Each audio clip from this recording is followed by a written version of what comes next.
The following presentation was recorded at the 2025 Southeast Linuxfest in Charlotte, North Carolina. It is licensed under a Creative Commons license. For more information on the Southeast Linuxfest, visit www.southeastlinuxfest.org. Come join us next June.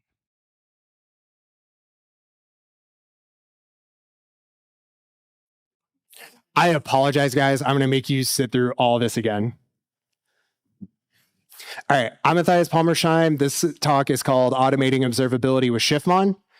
A bit about me, I'm obsessed with observability, so much so that it was the only thing I would talk about on my first date with my now wife.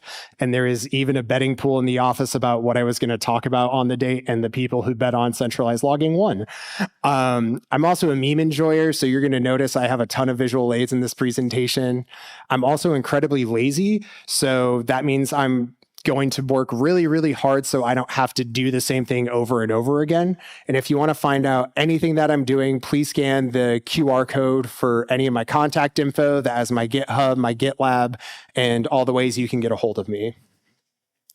Brief disclosure, I do work for Victoria Metrics, and most of the components that make up Shiftmon are made by Victoria Metrics, but these opinions are all mine and they have nothing to do with Victoria Metrics.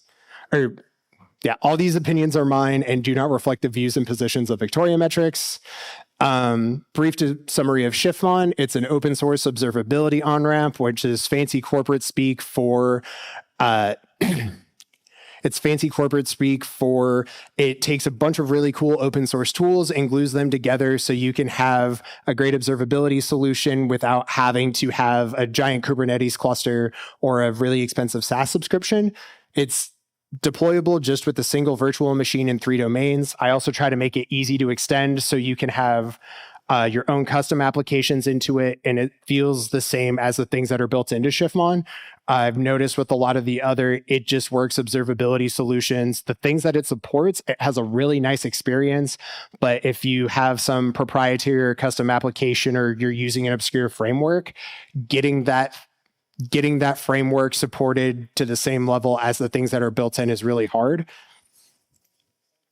And how it glues everything together for metric and log collection, it uses a tool called Telegraph.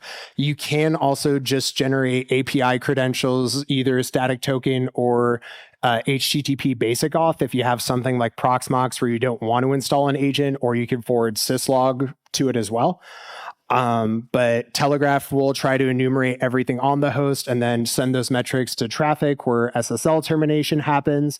And then if it's going to the Grafana, which is used for data visualization, just go straight to it. If you need to route telemetry, that goes through VMauth, where it'll read the credential and go, this credential goes to this backend.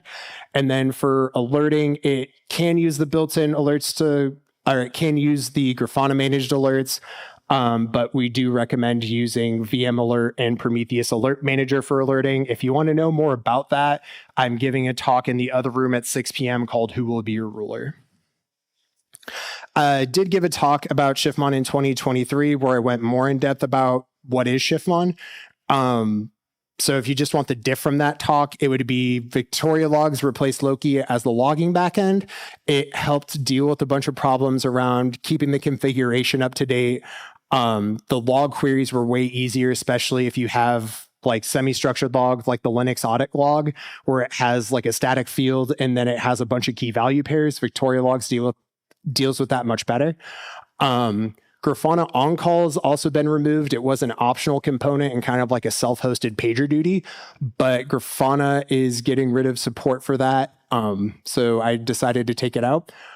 And it used to support deploying Uptime Kuma along with it, but Uptime Kuma, although it's a really cool project and really good at just like shooting you a notification if a website's down, it was really difficult to manage as code. And I like to manage all my observability as code. So I extended the Telegraph configuration so that you can feed it a bunch of URLs, DNS queries, or IP addresses to ping, and then it will generate metrics and alerts based on the status of those queries. I also said in 2023, I wasn't going to touch alerting with a 10-foot pole because I didn't want to give people alert fatigue using automation. But I did find a way using VM Alert to say, hey, if this variable set in the Ansible inventory, it'll generate this set of alerts. So it's opt-in by default, so that way you at least know where the on-off switch is for those alerts in case they don't fit your environment and cause any issues. Also, there's been more applications that have been supported and more on the way. There's a complete list of applications that are supported in Shiftmon in GitLab. The philosophy behind it is that observability is not everyone's top priority. So I'll stay up till 3 a.m. trying to figure out how to get a query to return correctly, how to make a dashboard look really useful and appealing. But most people just want what's the fastest way I can get pretty graphs and notified if something's broken. And so I think observability should happen automatically as much as possible. And if it can't happen automatically as much as possible, getting telemetry shouldn't be harder than connecting an application to a database. So you shouldn't have to do anything more than say, this resource is here, here are the settings and the credentials to instrument that resource. I also wanted it to be easily extensible to avoid the problem of like a lot of other it just works observability solutions where your stuff works really, like the stuff that it supports really well. But if you have custom apps, it's not a great experience and it can be challenging to onboard those apps. First approach is going to be just do it. This is mostly just used for host metrics. You should only put things in the default configuration you are 100% sure are everywhere, especially because detecting what's running on a host isn't super hard. So it's only used for like OS metrics and the OS version, because I can assume that if you're deploying something on an operating system, it probably has storage, memory, and a CPU attached to it. What most things do is enumeration, which that includes looking up systemd units, binary paths on Windows. It'll look up Windows services. And what this looks like is for ZFS, it'll see, oh, I have the ZFS binary on the system, so I should put in the configuration for instrumenting ZFS. For systemd units, it would be, oh, Nginx is installed. I'm going to guess that the logs are in the default location and in the default format. So it'll put that configuration right there, or it'll put the configuration for instrumenting Nginx into Telegraph. And you can opt out of all of these too, because a lot of times people have like custom logging they set up for Nginx, so it's more detailed, or so that it uses structured logging so it's easier to use. Another it just works integration, I forgot to put that on the other slide, was Docker. So Docker, you can configure it. You can configure Docker to log to a syslog server. So what the Telegraph rule does in Shiftmon by default is we'll configure our syslog and forward all our syslog to Telegraph and then Victoria logs. And the Docker daemon just needs to be configured to log to that local syslog endpoint as well. The other option that I've had to adopt more recently is service discovery. So what service discovery is that there's some service provider like the Docker socket or the Kubernetes API or like the Amazon API, and then you will reach out. The metric collector, whether that's VM agent or Telegraph, will reach out to that service provider and ask, hey, what are all the containers or all the resources with this label? It will give it the list of those resources, and it will only scrape the metrics endpoint that those resources return. The reason why you would reach for this is something like my matrix server. So I used to run Dendrite, which is a monolithic, you can run it as a monolithic Go application. So I just had one metrics endpoint and I think it's on the same port. So it's really easy just to manually say, hey, Telegraph, scrape this Prometheus endpoint. But when you use Synapse with workers, there's multiple services. And if you have any sort of auto scaling, it's easier just to have service discovery say, hey, call out to the provider every so often, give me the list of endpoints and scrape it, rather than have to instrument all those things repetitively. This doesn't work for every use case though. The general rule of thumb is for long-lived things that have private networking and in an API you can list the resources on, you would use a pull method, which is a scrape. For things that have a shorter lifetime and move around more and don't have that API, pushing is going to be more convenient.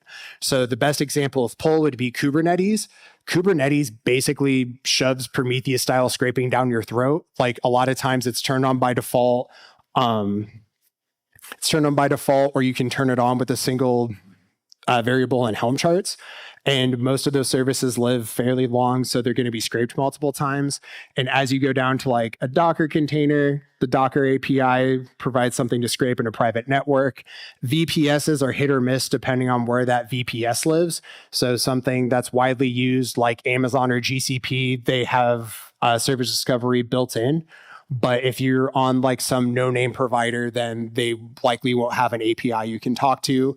And then physical servers, they might not have an API. It depends on the environment. And then things like my laptop or a CI worker, they might not be online long enough to get scraped, and they could be super hard to detect. So the way scraping works is the scraper will reach out every like 10, 30 seconds, whatever you have the interval. But if that asset doesn't live longer than 30 seconds, it won't get scraped. Or like a laptop, I'm in this conference right now. My Shiftmon server is in Iowa. So right now, my Shiftmon server can't reach my laptop, but because I'm able to push metrics out to that server in Iowa, it's super easy to do. The other option for generating data would be user credentials. So this would be for things like black box monitoring and SNMP and databases like Postgres and MySQL, where you put in the YAML file for Shiftmon, you have an inventory of, say, URLs or SNMP assets, which we actually have a demo out at the Victoria Metrics booth you can look at for all the SNMP data going on at the conference. So you just feed in those credentials into the inventory, run the Ansible playbook, and then everything would show up. Last option would be for custom applications. That would be for the like user provided configuration. So again, things like proprietary apps or weird things that shouldn't go in a default setup for an infrastructure monitoring service. This works for providing a configuration to Telegraph and can also work for dashboards and rules as well. A bit of a security bit here. So by default, Telegraph will run as the Telegraph user, which is unprivileged, which is a good thing. However, there are some things like keep alive D or the Docker socket, which it won't have access to by default. The lazy way and the insecure way to give it access is to say, tell Telegraph to run as root. Telegraph can execute arbitrary scripts to generate metrics. Probably not a good thing, because then somebody would be able to like put a Telegraph configuration in the folder and restart Telegraph, and then they could execute scripts. Also, this can become a security issue where if somebody is able to manipulate the Telegraph configuration, they can get it to lie. So if you're using it for like tetragon logs or monitoring SSH logins, it can turn off logging for those services. So don't run as root, use an unprivileged user as much as possible. And some guidelines if you are going to write custom content for Shiftmon is try to manage everything as code, because you are going to make mistakes, and Git gives you really powerful tools for reverting mistakes. Also, you can use a GitOps workflow where you can require peer review or use tools that can like validate YAML schema to make sure that everything is working well. So you can prevent problems from hitting production in the first place, either by your peers or through automated tooling. When you are writing content, write content for 2AMU. 2AMU is the person who gets woken up by pager duty in the middle of the night. Or my most traumatic incident that I remember was, it was December 23rd. My boss gave me the day off, and I was about to sit down and watch cartoons and eat junk cereal. And right when I was about to pour the milk, or right after I poured the milk over my crunch berries, my boss calls and says, "Hey, there's a security incident." So write your content for that person, which means writing alert rules that have links to things like runbooks and dashboards. So that way you don't get an alert that says hard drive's full, good luck, have fun, bro. You get alerts that say, hey, the hard drive's full. Here's the dashboard that shows all the host resources. So you have some idea of what was happening beforehand. And you also can get a link to a runbook if you have any sort of like automation for cleaning up drive space. Another thing that I've seen prevent like migrations from legacy systems is hard coding data sources into Grafana dashboards, because then you have to go through every panel and every dashboard to change to a new data source. Whereas if you just set it as a variable the first time, if you switch from like Prometheus to Victoria Metrics or some other Prometheus compatible data source, you just hit a different data source in the drop down and everything's fine. So a quick demo of what troubleshooting an incident would be like in Shiftmon. Is this legible-ish? Cool. So we are going to break DNS because it does that sometimes. Get my keys out.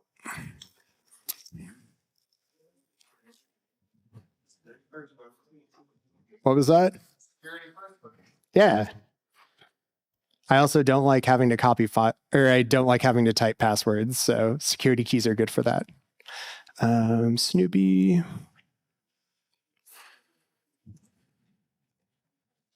Etsy host.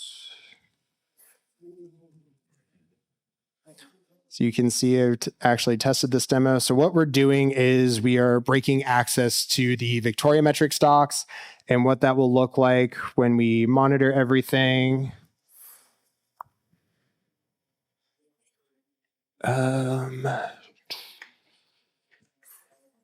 Black box. Discard. So what we can see here is the black box checks that Shiftmon runs. And we can see that the Calibre server is down and currently it hasn't run a check. So it still thinks the Victoria metrics doc site is up, even though we took it down.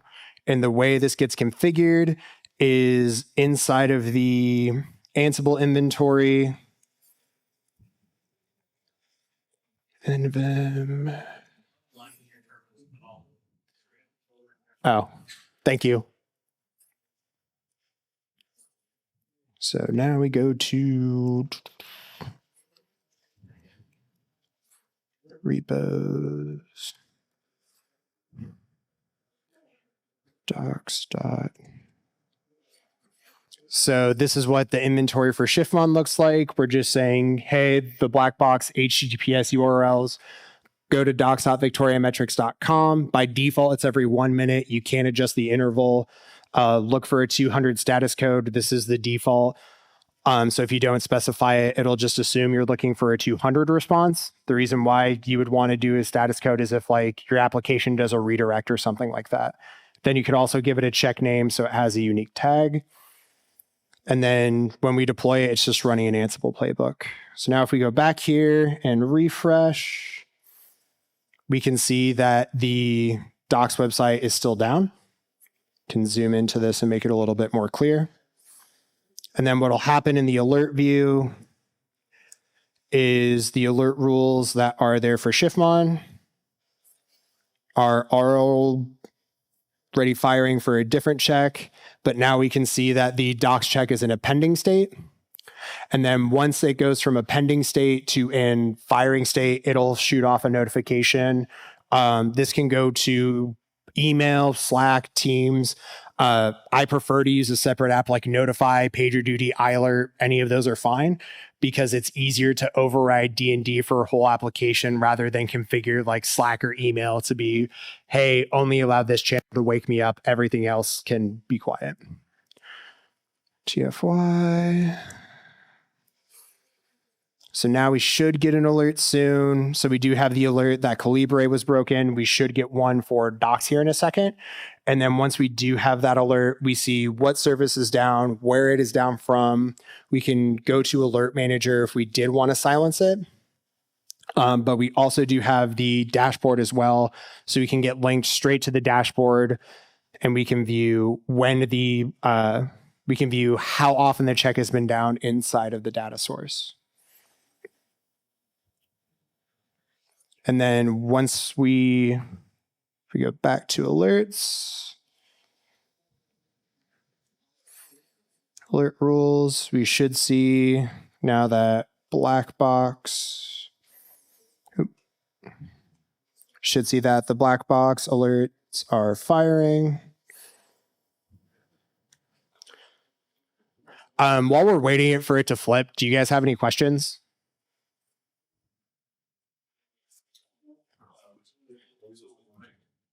Is there a mic? I'll just repeat it.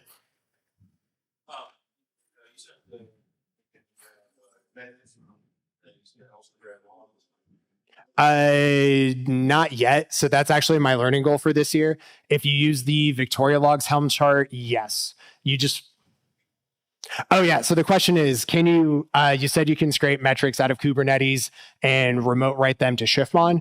Do you support logs? The answer is not yet. That's actually my goal for the end of the year, is to be able to deploy and observe Kubernetes with Shiftmon, just because I need to get better at Kubernetes. So I figured that'd be a good practical goal to have. If you deploy Victoria logs with the Helm chart, if you can just flip a variable, it will deploy vector. You can customize it further, but by default, it'll just scrape standard out from all the containers. Great question. So we should have an alert now. Any other questions, or are there any other platforms you guys want to see how Shiftmon works on while we're waiting for that?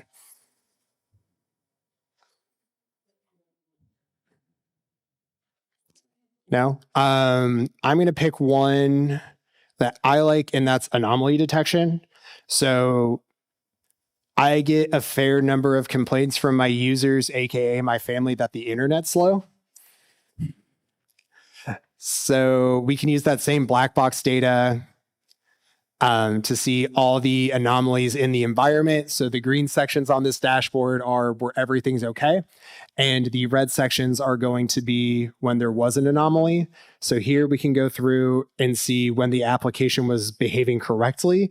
And then we can also see what the anomaly detection system, oh, hey, we finally got the alert.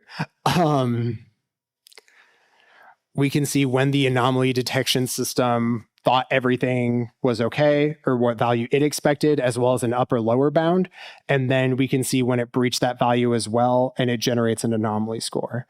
And the way this works under the hood, this feature does require an enterprise license of Victoria metrics, but it works similar to a recording rule, where there's a separate application that queries the database periodically and then performs some ML algorithm on it, whether that's a simple like Z-score algorithm or something that has seasonality. So something that changes on or that has like a weekly cadence, like Facebook Profit can be used as well.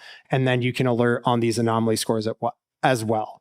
So this lets you be proactive, or if your organization is trying to figure out like what the SLOs or service level objectives or what applications should behave like, anomaly detection can kind of give you a good starting point.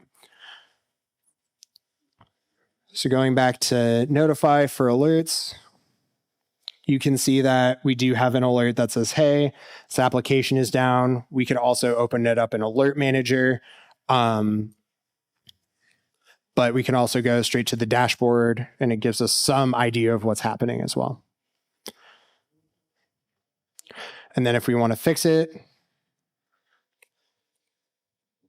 we can bring DNS back. And then etc host.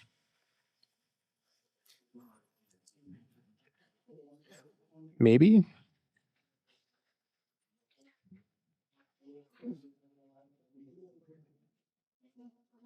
There we go.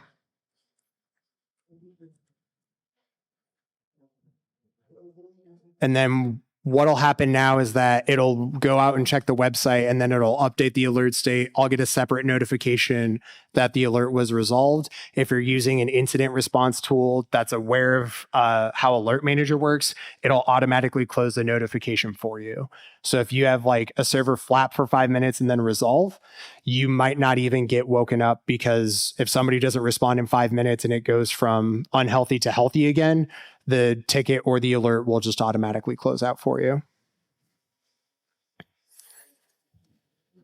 Any other platforms or tools could actually show how Shiftmon gets deployed? I think that'd be a good use of time.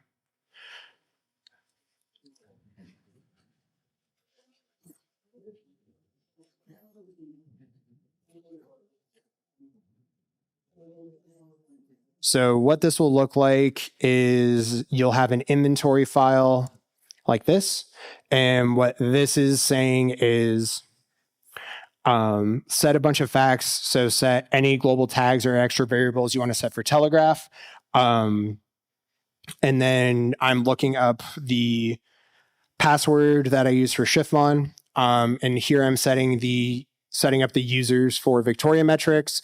So what this is doing is setting username, basic authentication, and API keys for deploying Shiftmon. I actually think this inventory is out of date. // There we go.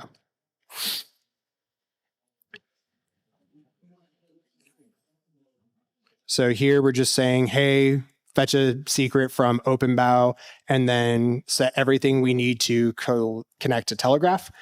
And we're going to set up a domain for Shiftmon. We're also going to set up like an email address for Alert Manager and set up all of these variables. And then once we're happy with everything, we can either deploy it using Ansible on the CLI, or if we have, I use Ansible Semaphore to do most of my deployments. So here I can just go and grab my token from OpenBow.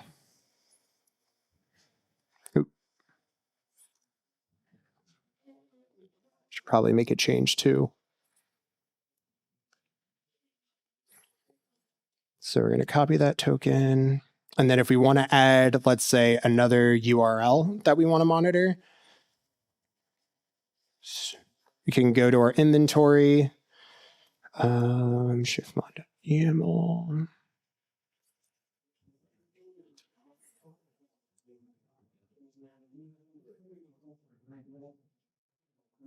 So say if we want to,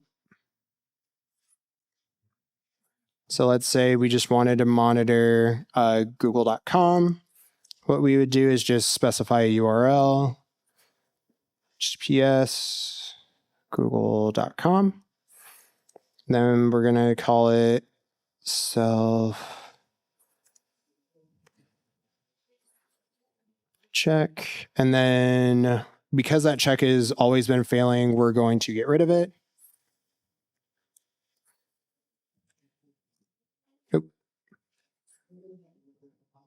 Delete, right, quit.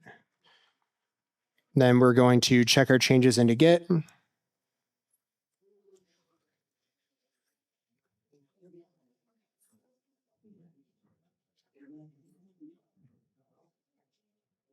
And then we can grab our token, go to Semaphore, and tell it to deploy Shiftmon. So then just through one pipeline in a URL, what's going to happen now is it's going to kick off an Ansible playbook. All Semaphore is doing is, instead of having to remember the 5 or 10 flags it would take to set up this playbook, it lets you define those as a predefined job and then deploy that as well.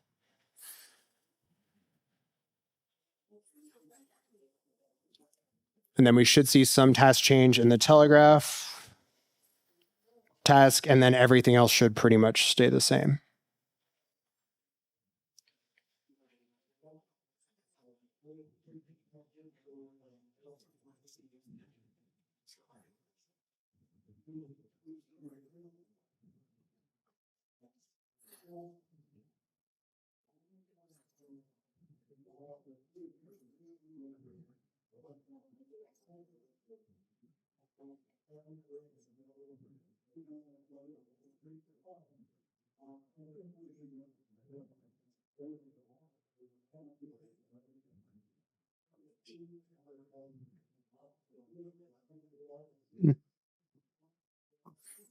Anybody have any other questions or any platforms you want to see? We can always just scroll back up when this is done.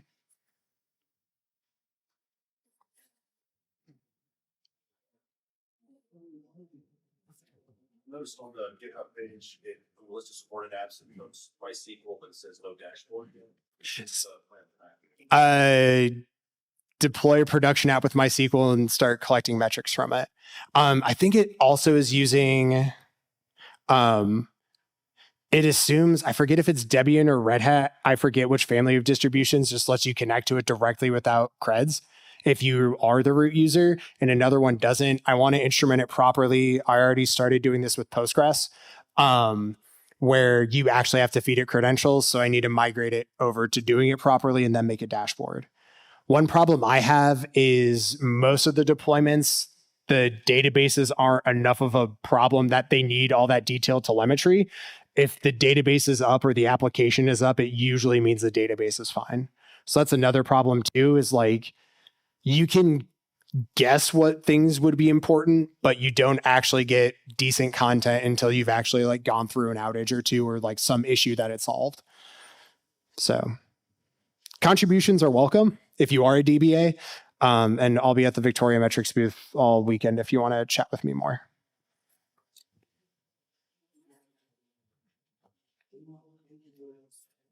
So we should have seen here that the black box config changed. Oop. So here we can see that it did grab a different set of URLs. It keeps snapping. And so instead of just having docs Calibre and docs Calibre in the main Victoria Metrics site, we should see google.com. So if we go back to Snoopy, Etsy, Telegraph, black box. So now we can see that we have the SSL certificates as well as something that Shiftmon will do automatically. So by default, it'll try to grab an SSL, grab the lifetime of the SSL certificate, including all the parent certs, which saves you from problems like I ran into when Let's Encrypt had its intermediary certificate swapped.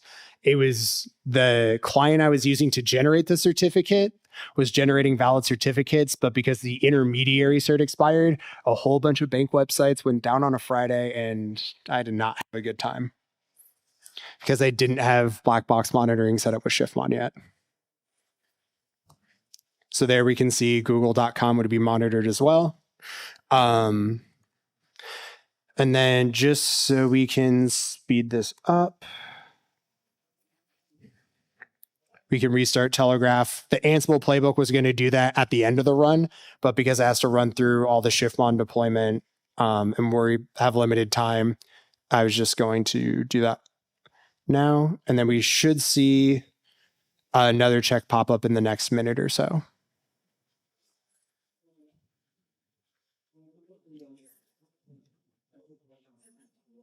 Should just be able to refresh it every like 30 seconds. One of my favorite platforms was switching to Key DHCP. I originally was doing this.